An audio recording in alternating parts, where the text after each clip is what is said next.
Good morning Akola. भेटूया प्रतिभावंतांना, कलाकारांना. Good morning Akola. श्रोत्यांनो, आकाशवाणी म्हणजेच ऑल इंडिया रेडिओ ने देशाच्या माहिती, शिक्षण आणि मनोरंजनाची धुरा सांभाळत आपली 90 गौरवशाली वर्ष पूर्ण केलेली आहेत. 8 जून 1936 साली ऑल इंडिया रेडिओची स्थापना झाली होती आणि सन 1957मध्ये आकाशवाणी हे नाव देण्यात आलं. याबाबत आपण सर्व परिचित असालच. स्वातंत्र्यपूर्व काळापासून आकाशवाणीने देशभर बातम्या, शिक्षण, संस्कृती आणि ग्रामीण विकास यांचा प्रसार केला. भारताच्या स्वातंत्र्य चळवळीपासून ते आधुनिक डिजिटल युगापर्यंत आकाशवाणीने जनमानसापर्यंत विश्वासार्ह माहिती पोहोचवण्याचं कार्य केलं आहे. बहुजन हिताय बहुजन सुखाय म्हणजेच सर्वांचं कल्याण, सर्वांचं सुख या ब्रीदवाक्याला अनुसरून आकाशवाणी आजपर्यंत कार्य करत आलेली आहे. Good morning Akola. Good morning Akola या कार्यक्रमात मी सूरज गोळे आपल्या सर्वांचं मनपूर्वक स्वागत करतो. श्रोत्यांनो, दर बुधवारी आपण गुड मॉर्निंग अकोला या कार्यक्रमात नवनव्या व्यक्तिमत्वांना भेटत असतो, नवनवे विचार ऐकत असतो आणि आजसुद्धा अशाच एका व्यक्तिमत्वाला भेटणार आहात. आज आकाशवाणीच्या स्टुडिओमध्ये आम्ही आमंत्रित केलेले पाहुणे आहेत आकाशवाणीचे माजी कार्यक्रम प्रमुख श्री विजय वामनराव दळवी. आणि आज दळवी साहेबांकडून आपण आकाशवाणीच्या 90 वर्षाच्या या गौरवशाली प्रवासाविषयी जाणून घेण्याचा प्रयत्न करूयात. आकाशवाणीच्या सर्व श्रोत्यांच्या वतीने आणि अकोला आकाशवाणीच्या वतीने दळवी सर, मी आपलं मनपूर्वक आकाशवाणीच्या स्टुडिओमध्ये स्वागत करतो. नमस्कार. नमस्कार. आकाशवाणीला 90 वर्ष पूर्ण होत आहेत सर, आणि मला वाटतं की या 90 वर्षाची जी काही आकाशवाणीची कारकीर्द असेल यामध्ये आपण आपल्या आयुष्याची 33 वर्षाची कारकीर्द पूर्ण केलेली आहे. तर मला वाटतं आपण आकाशवाणीच्या गौरवशाली प्रवासाविषयी जाणून घेण्याचा जो आपण प्रयत्न करणार आहोत, तर आपलासुद्धा हा आकाशवाणीसोबतचा प्रवास कसा सुरू झाला याविषयी आपले श्रोते उत्सुक असतील ऐकायला. आकाशवाणीसोबत माझा प्रवास सुरू होण्याचं कारण म्हणजे एक तर ते स्टाफ सिलेक्शन कमिशनची परीक्षा, तर ती मी जरा उत्तीर्ण केली, चांगल्या मार्कांनी उत्तीर्ण केली. आणि त्याच्यामुळे ती जेव्हा लिस्ट आली तेव्हा अकोला हे महाराष्ट्रातलं म्हणजे लोकल रेडिओ स्टेशन, ज्याला आपण स्थानिक आकाशवाणी केंद्र म्हणतो, त्या केंद्रामध्ये अल्फाबेटिकली ते अकोला होतं. आणि अकोल्यासाठी इकडे ती जी लिस्ट होती त्याच्यामध्ये माझं नाव जरा वर होतं, तर मला अकोला मिळालं. अच्छा. आणि मग अकोला आकाशवाणीसोबतच माझी 28 वर्ष गेली. 5च वर्ष मी बाहेर जरा धुळ्याला माझी बदली झाली होती. तर त्याही पूर्वी म्हणजे ती स्टाफ सिलेक्शन कमिशनची परीक्षा पास करण्यापूर्वी मी निरनिराळ्या वर्तमानपत्रात काम करत होतो. बरोबर. मी मुंबईलाही चंदेरी आणि षटकार ह्या स्पोर्ट्स आणि फिल्म मॅगझिनमध्ये निखिल वागळे जे आमचे मुख्य संपादक होते त्यांच्यासोबत काम केलं. अकोल्यात अनेक वर्तमानपत्रांमध्ये काम केलं. या सगळ्यामध्ये प्रिंट मीडियाचा एक अनुभव माझ्याकडे होता आणि त्यामध्ये बातम्या छापणे, अनुवादित करणे, कारण UNIPTI यांच्याकडून बातम्या घ्यायचा. आता सारखा इंटरनेट वगैरेचा सोर्स नव्हता. तर मग UNIPTIने दिलेल्या बातम्यांचं आपल्या भागातल्या कोणत्या पाहिजेत, आपल्या वर्तमानपत्रात कोणत्या यावं, हे सिलेक्ट करून आपण त्याचा अनुवाद वगैरे करून त्याचे शीर्षकं देऊन त्या बातम्या लावायच्या. तर हे रोजच सातत्याने बातम्या वाचत असल्यामुळे एक करंट इव्हेंट्स या सगळ्या गोष्टीची माहिती मला झाली होती. आणि मी निरनिराळ्या परीक्षा देऊन पाहत होतो. म्हणजे ग्रामीण बँकेची असेल, रेल्वे बोर्डाची असेल, आणि कुठेतरी एक कायमस्वरूपी, कारण या वर्तमानपत्रातून त्या वर्तमानपत्रात जाणे आणि ते जरा अधांतरीच होतं काम. तर मग त्यात मला ही आकाशवाणीची जाहिरात दिसली स्टाफ सिलेक्शन कमिशनची. मग त्याच्यासाठी मी प्रसारण अधिकारी या पदासाठी अर्ज केला आणि वर्तमानपत्रामध्ये काम करत असल्याचा फायदा मला होऊन गेला. सर, अकोला आकाशवाणीमधला आपला जो पहिला दिवस होता त्याचं वर्णन कशा पद्धतीने आपण कराल? पहिला दिवस म्हणजे अगदी सुरुवातीला तर खरं म्हणजे केंद्र सुरूच झालेलं नव्हतं. अच्छा. म्हणजे आम्ही येऊन बसत होतो.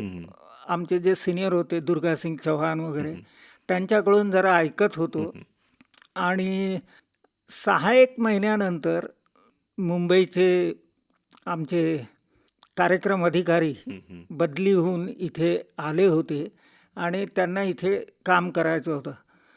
तर एक तार आली की बाबा आपल्याला हे पुढच्या महिन्यात केंद्र सुरू करायचं आहे. त्यावेळी खरं पाहिलं तर केंद्र सुरू करताना म्हणजे 1 मे 1992 तर आम्ही 1991च्या जूनमध्येच जॉईन झालो होतो बरोबर. आणि तयारी करत होतो. तर तुमचे महिनाभराचे कार्यक्रम तयार ठेवा, मग त्याची निमंत्रण पत्रिका अशी छापा आणि फार पूर्वी म्हणजे अगदी त्या 6 महिन्याच्या अगोदरपासून हे चाललेलं होतं की आपले जे खासदार होते तेव्हा म्हणजे वाशिमचे अच्छा.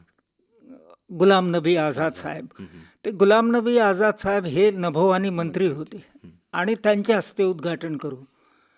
पण मग ते शक्य नाही झालं आणि शेवटी एक दिवस की जे आपले मुंबईचे केंद्र निदेशक आहेत त्यांच्या हस्ते ते उद्घाटन होईल आणि त्यांच्या मार्गदर्शनाखाली होईल. शेवटी खरं पाहिलं तर तेही आले नाहीत आणि स्टेशनचं उद्घाटन होण्याऐवजी स्टेशन कमिशन्ड झालं. अच्छा. की ते सुरुवात झाली. अच्छा.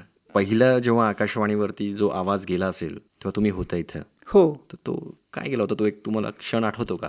हां, खरं म्हणजे खूप कमी कालावधीचं ट्रान्समिशन आपल्याला मिळालं होतं. संध्याकाळचं होतं आणि काहीतरी 6 वाजल्यापासून 10 वाजेपर्यंत वगैरे कार्यक्रम करायचे होते आणि त्यासाठी मग आम्ही प्रसारण अधिकारी त्यांच्या ड्युट्या लागलेल्या असत आणि अनाऊन्सर्स निवडले गेले होते. संजय ठाकरे होते माझे सहकारी आणि अनिल माळवे होते.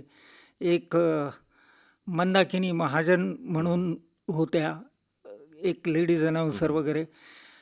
भगवान भटकर साहेब हे आमचे पहिले केंद्र निदेशक होते. केंद्राचे प्रमुख होते ते जी चंद्रशेखरन साहेब. त्यांनी अगदी पारंपरिक पद्धतीनं नारळ वगैरे फोडून, ते इंजिनिअरिंग विभागाचे प्रमुख होते, त्यांनी ते ट्रान्समीटर वगैरे ते ऑन केलं आणि आकाशवाणी अकोला केंद्र FM 102.4 वगैरे ते सगळं एअरवर गेलं, लोकांना ऐकू आलं.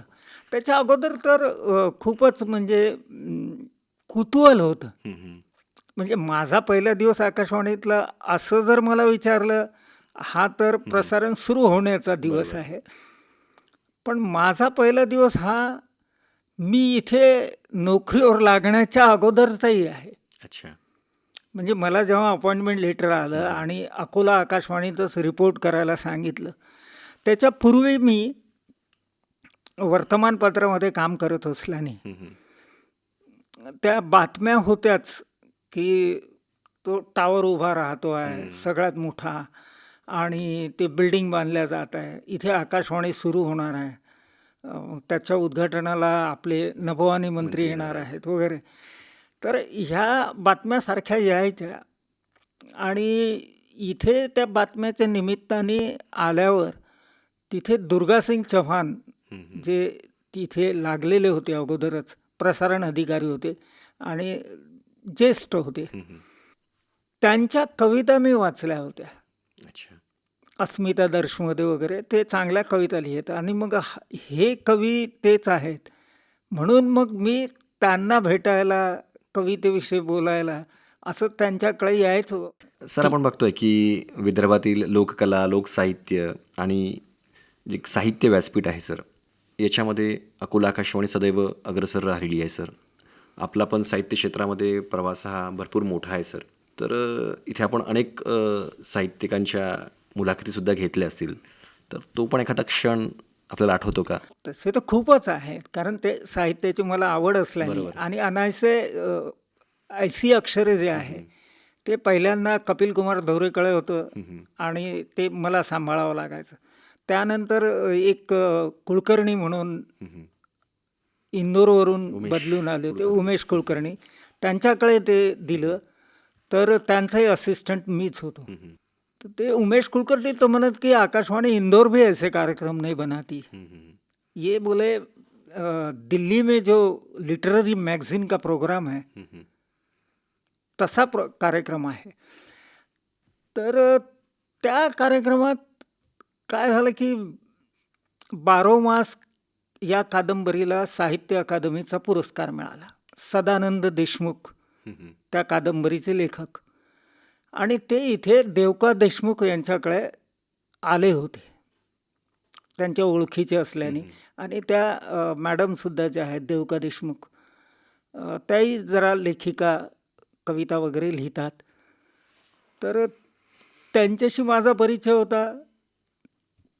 सदानंद देशमुख यांच्यासोबत माझ्या काही कविता तरुण भारतमध्ये आणि ललित लेख हे प्रसिद्ध झाले होते. अनायसे ते जेव्हा बातमी आली त्या दिवशी मलाही देवका देशमुख यांनी फोन केला होता की सदानंद देशमुख येत आहेत आणि तर तुम्ही या. त्यांचं एक मासिक जे आहे त्याच्यामध्ये मी काम करत होतो. तर मी म्हटलं बा माझी ड्युटी आहे त्याच्यामुळे मला काही येता येणार नाही, नाहीतर मला सदानंद देशमुख यांना भेटायला आवडलं असतं. आणि मग ते 7 वाजता ते पुरस्कार जाहीर झाले आणि मला माहीत होतं की हे आता त्यांच्या घरी आहेत, कारण आज तिथे येणार होते. तर मी सांगितलं भटकर साहेबांना त्यावेळी की साहेब असं असं आहे, तर मी ऑफिसची गाडी घेऊन जातो, त्यांना घेऊन येतो, कारण मोबाईल फोनची सोय नव्हती. बरोबर. तर त्यांनी सांगितलं घेऊन जा. त्यांना घेऊन आलो आणि त्याच दिवशी मग साहित्य अकादमी कार जे आहेत हे आपले सदानंद देशमुख त्यांची मुलाखत मी घेतली. पुढे विदर्भ साहित्य संघाच्या संमेलनातही त्यांची प्रगट मुलाखत मग मला घ्यायला लावली, कारण आकाशवाणीवरती आली होती. बरोबर. तीच गोष्ट पद्मश्री जेव्हा मिळाली आणि साहित्य अकादमीचा पुरस्कार जेव्हा मिळाला, तर ते साहित्य अकादमीचा पुरस्कार त्यांना ज्या दिवशी मिळाला ते नामदेव कांबळे वाशिमचे, आणि वाशिम आपल्या आकाशवाणीच्या अखत्यारीत होतं. तर इथले काही पत्रकार माझ्यासोबत आले की बा तुम्हीच त्यांना प्रश्न विचारता, आम्ही फक्त लिहून घेतो. आणि मग आम्ही सगळेजण गेलो आणि रेडिओसाठी त्यांची मुलाखत ही रेकॉर्ड केली. ते राघव वेळ या कादंबरीसाठी त्यांनाही साहित्य अकादमी होता. नारायण कुलकर्णी कवठेकर ह्या मोठ्या कवींची, किंवा श्रीकृष्ण राऊत गझलकार, सुरेश भट नंतर सगळ्यात चांगली मराठीत गझल ते लिहितात असं म्हणजे मान्यवर समीक्षकांचाही अभिप्राय आहे. आणि विठ्ठल वाघ सरांच्या तर मी 2-3 मुलाखती घेतल्या आहेत. तर अशा अनेक साहित्यिकांच्या मुलाखती मी घेतल्या. अझीम नवाज राहीचंही तसंच झालं. नंतर आपल्या मलकापूरला विदर्भ साहित्य संघाचं कार्यक्रम होता, संमेलन होतं, आणि त्याच्यामध्ये त्यांची प्रगट मुलाखत घ्यायला मला सांगण्यात आलं. तर आता अझीम नवाज राही, सदानंद देशमुख, किंवा हे मिर्झा रफी, मिर्झा एक्सप्रेसवाले, अशा अनेक दिग्गज अशा कवीच्या, लेखकांच्या, समीक्षकांच्या त्यांच्या मी मुलाखती घेतल्या. संमेलनाध्यक्षांच्या, दामोदर मोरे त्यांची मुलाखत घेतली. त्यानंतर अस्मिता दर्शचं मेळावा म्हणतात, ते संमेलनच असतं, ते मूर्तिजापूरला होतं. त्यावेळी मी अनेकांच्या मुलाखती घेतल्या. आणि ते संमेलनाचा वृत्तांत वगैरे सादर केला. ते खूपदा करावं लागलं आणि त्याची मला आवडही होती. सर, आता आज आकाशवाणी 90 वर्षाच्या प्रवासाकडे वाटचाल करत आहे आणि साधारणतः या 90 वर्षामध्ये आकाशवाणीने भारतीय जनमानसाला काय दिलं आहे सर? ते खूपच म्हणजे अविभाज्य असा भाग आकाशवाणी हा जनमानसाचा आहे, बनला आहे तो. आणि त्याचं कारणच विश्वासार्हता आहे. एक तर तुम्हाला या माध्यमाची तुलना बाकी माध्यमांशी करताच येत. म्हणजे भलेही अनेक चॅनल्स आता येत असले किंवा दूरदर्शनही आलेलं असलं, तरी आकाशवाणीची बरोबरी ते करू शकत नाहीत. एकतर आकाशवाणी तुम्हाला अचूक जबाबदारी घेऊन बातम्या देते, माहिती देते. आता इतर माध्यमांमध्ये काय आहे की ते ब्रेकिंग न्यूज देण्याची वगैरे चढाओढ असते आणि त्याच्यामुळे जरा त्यांच्यात ते TRP वाढवण्याची स्पर्धा असते. इथे ती काहीच नाही आहे. इथे जे आहे ते ज्याची गरज आहे, जे लोकांना हवं आहे, जे बिनचूक आहे आणि जे जबाबदारीने सांगण्यात येते की ज्याच्यावर विश्वास आहे की हे मी आकाशवाणीवर ऐकलं आहे म्हणजे सत्य आहे. हा विश्वास जो आहे तो लोकांच्या मनात अजूनही कायम आहे. काही काळापुरता श्रोता इतर माध्यमांकडे वळलाही असेल, पण परत आज आकाशवाणीकडे वापस येतो आहे. हो, सर, आज पॉडकास्ट आणि डिजिटल ऑडिओच्या युगात सुद्धा आकाशवाणी टिकून आहे सर. तर काय असेल आकाशवाणीची पुढची दिशा, की आकाशवाणीने कशा पद्धतीने पुढे वाटचाल करायला हवी? खरं म्हणजे आता हे जे पॉडकास्ट किंवा डिजिटल युग आहे याच्यासोबत आकाशवाणी गेलीच आहे. हो, म्हणजे यूट्यूबवर चॅनल्स आहे बरोबर आणि आपलं स्वतःचं ॲप आहे. आहे. त्या ॲपवर आपले जुने कार्यक्रमही जे फार चांगले कार्यक्रम आहेत किंवा प्रत्येक केंद्राचे कुठलंही केंद्र तुम्हाला इथे ऐकू येऊ शकतं. म्हणजे केरळातला एखादा माणूस अकोल्याच्या बँकेमध्ये नोकरी करतो आहे, त्याला केरळामध्ये मुख्यमंत्री कोण होणार याची बातमी ऐकायची आहे. त्यासाठी त्याला तिरुअनंतपुरम या केंद्राला मॉनिटर करता येतं, ऐकता येतं आणि तिथल्या बातम्या, प्रादेशिक बातम्या त्याला ऐकता येतात ऐकता न्यूज ऑन एअर येतात. ॲपच्या माध्यमात. तिकडे जे आहे रेडिओच्या कार्यक्रमाविषयीची चर्चा. आता हे आपण जे 90 वर्ष आकाशवाणीची, 9 दशकं, बरोबर ही 9 दशकाचा प्रवास जो आहे त्या निमित्ताने अनेक कार्यक्रम सुरू केले आहेत. अगदी दररोज कार्यक्रम काही केंद्र करत आहेत आणि सगळीकडे ही 90 वर्षाचे जी आपली प्रवास आहे, यात्रा आहे, एक शब्द आणि सुरांची सुद्धा, त्याचा आढावा सगळे घेत आहेत. बरोबर आणि आकाशवाणीचं फार मोठं काम आहे, कारण ते आजही तुम्हाला शास्त्रीय संगीत जे आहे ते आकाशवाणीवर ऐकायला मिळणार. अगदी 1.5 तासांच्या, की रागाचा विस्तार जर तासभर करत असतील शास्त्रीय गायक, तर ते आहे. लोकसंगीताचा, अखिल भारतीय लोकसंगीताचा कार्यक्रम आहे की तुम्हाला डांगी लोकसंगीत, अगदी पूर्वेकडचं, नॉर्थ ईस्टचं ते लोकसंगीत तिथल्या प्रदेशातलं, त्याचे आपल्याला ऐकता येतात. अखिल भारतीय लोकसंगीतचा कार्यक्रम आहे, शास्त्रीय संगीताचा आहे, सुगम संगीताचा आहे.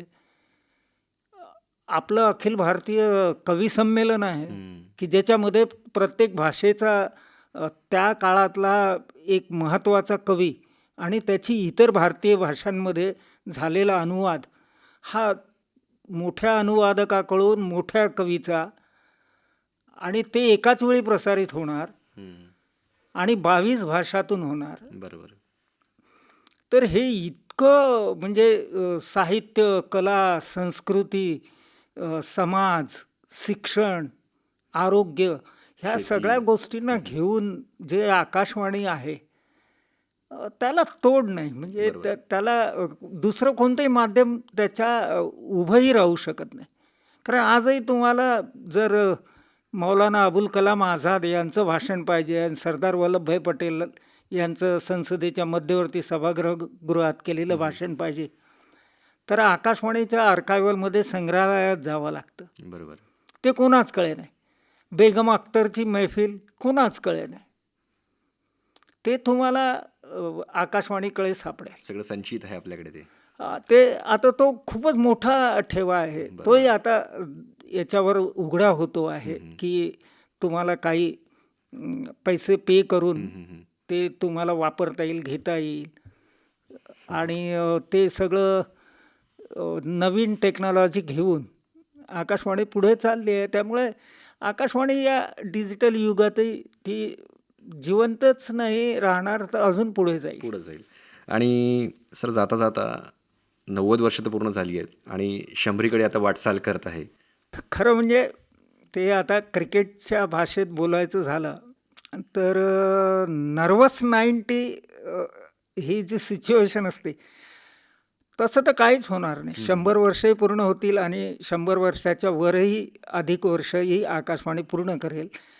कारण आता हे जे नवीन CEO आले आहेत, प्रसून जोशी, ते स्वतः ॲडमॅन आहेत, लिरिसिस्ट आहेत, फार चांगले कवी गीतकार आहेत आणि अतिशय चांगली साहित्यिक भाषेची आणि पुन्हा समाज आणि संस्कृतीची माहिती असणारा अतिशय जाणकार असा माणूस आहे.